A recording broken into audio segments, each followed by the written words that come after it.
కాళేశ్వరంపై commission విచారణలో అనేక విషయాలు బయటకొస్తున్నాయి. ఉత్తర్వులు లేకుండా ఫోన్లో పెద్దసార్ ఆదేశాలతోనే అన్నీ చేశామని చెబుతున్నారు అధికారులు. అందుకు ఆధారాలు లేకపోవడంతో అడ్డంగా ఇరుక్కుపోయారు.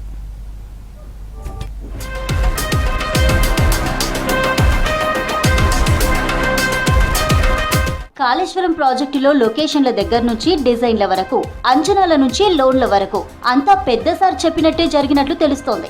ఫోన్లో నోటి మాటలతో చెప్పగానే అధికారులు ఉరుకుల పరుగుల మీద పని కానిచ్చేసినట్లు సమాచారం. కాళేశ్వరం జ్యుడిషియల్ కమిషన్ విచారణలో ఈ విషయాలన్నీ ఇప్పుడు బయటపడుతున్నాయి. హెడ్ ఆఫ్ ది స్టేట్ పెద్దసారు చెప్పినట్టే చేశామని విచారణకు వచ్చిన అధికారులంతా ఏదో ఒక సందర్భంలో చెబుతూనే ఉన్నారు. ప్రాజెక్టుకు సంబంధించిన కీలక అంశాలను కేబినెట్లో చర్చించాకే ముందుకు వెళ్లాల్సి ఉన్నా నేరుగా నోటి మాట ద్వారానే ఆ పెద్దసారు ఆదేశాలిచ్చారన్న ఆరోపణలు వినిపిస్తున్నాయి.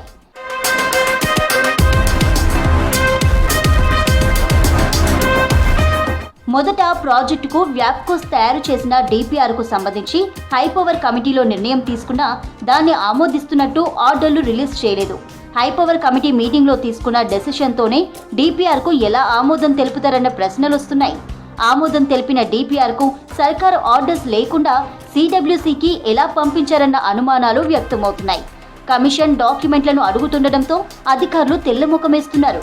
నాడు పెద్దసార్ చెప్పినట్టే చేశామంటున్న అధికారులు ఇప్పుడు పెద్దసార్ నుంచి వచ్చిన ఆదేశాల రికార్డులు లేకపోవడంతో అడ్డంగా ఇరుక్కుపోతున్నారు.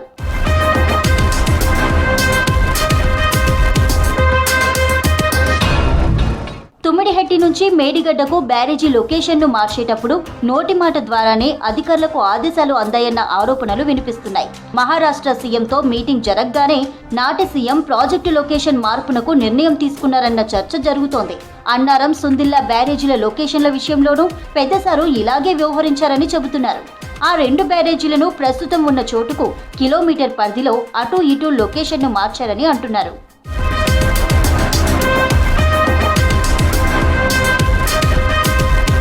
ఇక లొకేషన్ల విషయంలోనూ అదే రీతిలో పెద్దసారు నిర్ణయాలున్నాయంటున్నారు అధికారులు. పాత లొకేషన్లకు వేసిన డిజైన్లతోనే కొత్త లొకేషన్లలో బ్యారేజీలు కట్టారన్న ఆరోపణలున్నాయి. కొత్త లొకేషన్లలో ఇన్వెస్టిగేషన్స్ చేసినప్పటికీ పాత లొకేషన్లలోని డిజైన్లను కొంచెమైనా మార్చకుండా బ్యారేజీలు కట్టేశారని చెబుతున్నారు అధికారులు.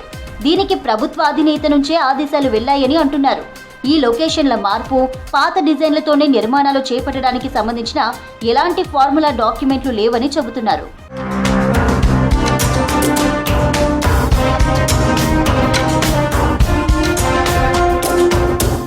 రాష్ట్ర బడ్జెట్కు సంబంధించి ప్రతి అంశాన్ని ప్రభుత్వాలు అసెంబ్లీలో ప్రవేశపెడుతుంటాయి.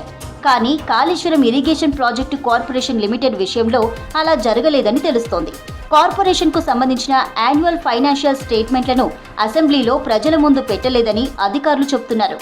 ఏటా కార్పొరేషన్పై ఆడిట్ చేసినా, కాగ్ రిపోర్ట్ ఇచ్చినా అసెంబ్లీలో పెట్టి ప్రజల ముందుకు తీసుకురాలేదన్న ఆరోపణలున్నాయి. ఇక కమిషన్ దీనిపై ప్రశ్నిస్తే అధికారులు తమకు తెలియదని సమాచారం ఇచ్చారు.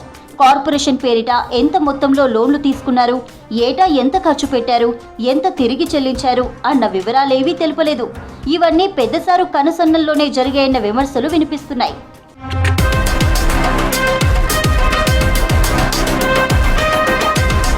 ప్రాజెక్ట్ అంచనాల పెంపు శాస్త్రీయంగా జరగలేదన్న వాదన అధికార వర్గాల్లో వినిపిస్తోంది. కాంట్రాక్టర్లకు లబ్ధి చేకూర్చేలాగా నిర్ణయాలు తీసుకున్నారని చెబుతున్నారు. దీంతో కమిషన్ కాళేశ్వరం ప్రాజెక్టుకు సంబంధించి జరిగిన అన్ని మీటింగ్ల మినిట్స్ పై విచారణకు వస్తున్న అధికారుల నుంచి ఆరా తీస్తోంది. ఆ మీటింగ్ మినిట్స్ ను తెప్పించుకోవాలని భావిస్తోంది. కాళేశ్వరం ప్రాజెక్టుపై గత సర్కారు కేబినెట్లో తీసుకున్న నిర్ణయాలపైన జ్యుడిషియల్ కమిషన్ ఆరా తీస్తోంది.